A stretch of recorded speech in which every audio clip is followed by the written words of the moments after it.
Get ready, start. The Industrial Finance Corporation Act was passed in the year 1948 to set up an institution for providing medium and long term credit industrial concerns in India. The idea is that in due course, the Industrial Finance Corporation would give loans to medium and large sized industrial concerns.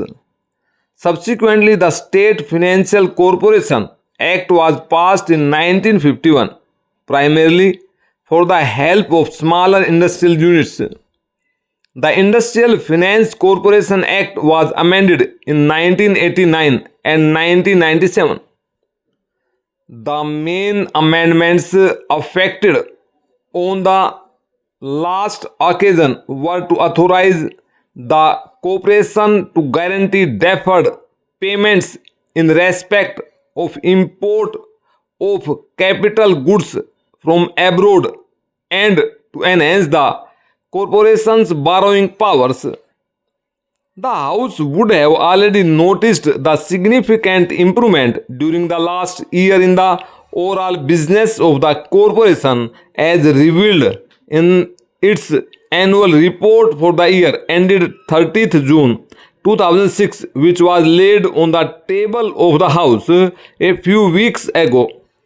I would like particularly to invite the attention of the House to the all-time record total loans approved by the corporation.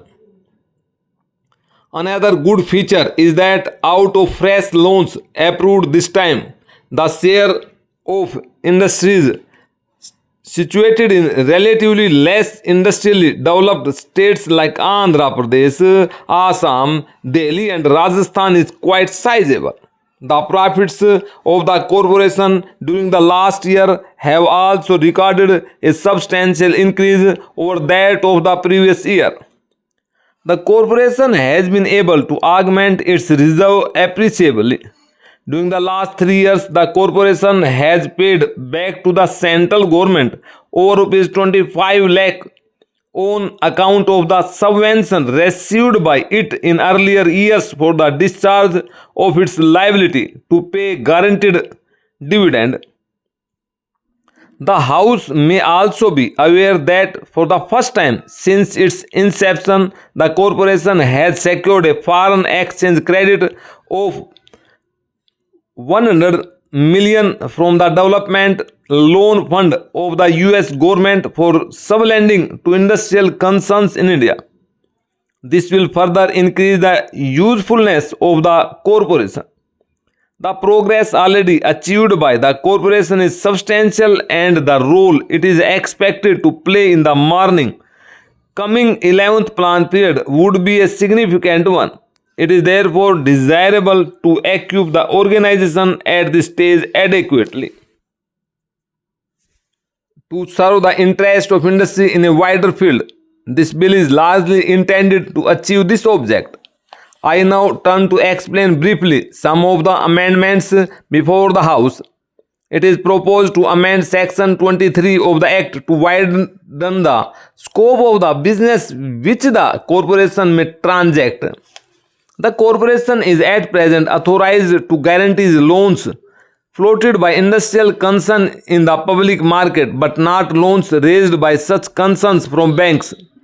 It seems but proper that facilities should be provided in suitable cases for industrial concerns to secure bank of accommodation on the guarantee of the corporation.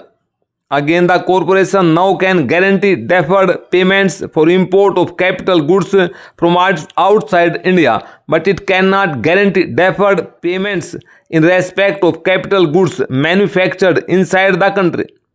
It seems desirable to extend the scope of guarantee of deferred payments to the purchase of indigenous capital goods also.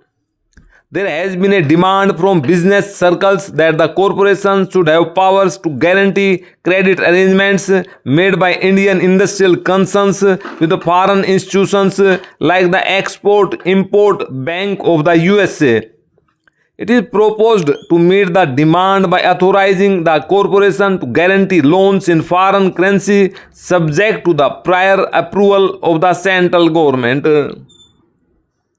Under the existing charter, the corporation is empowered to underwrite the issue of stocks and shares, etc. by individual concerns, but it is precluded from subscribing directly to such issues.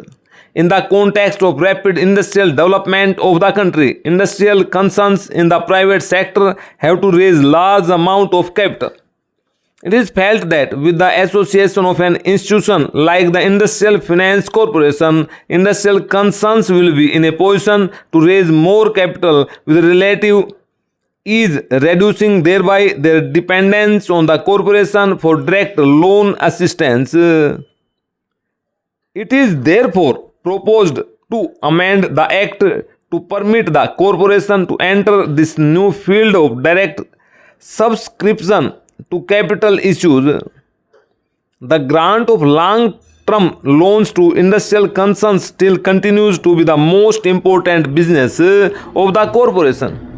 These loans carry only a fixed rate of interest for the entire period. Where a venture which has received a sizable loan from the corporation makes very large profits and declares handsome dividends, it seems quite reasonable that the corporation can share in the prosperity of the concern.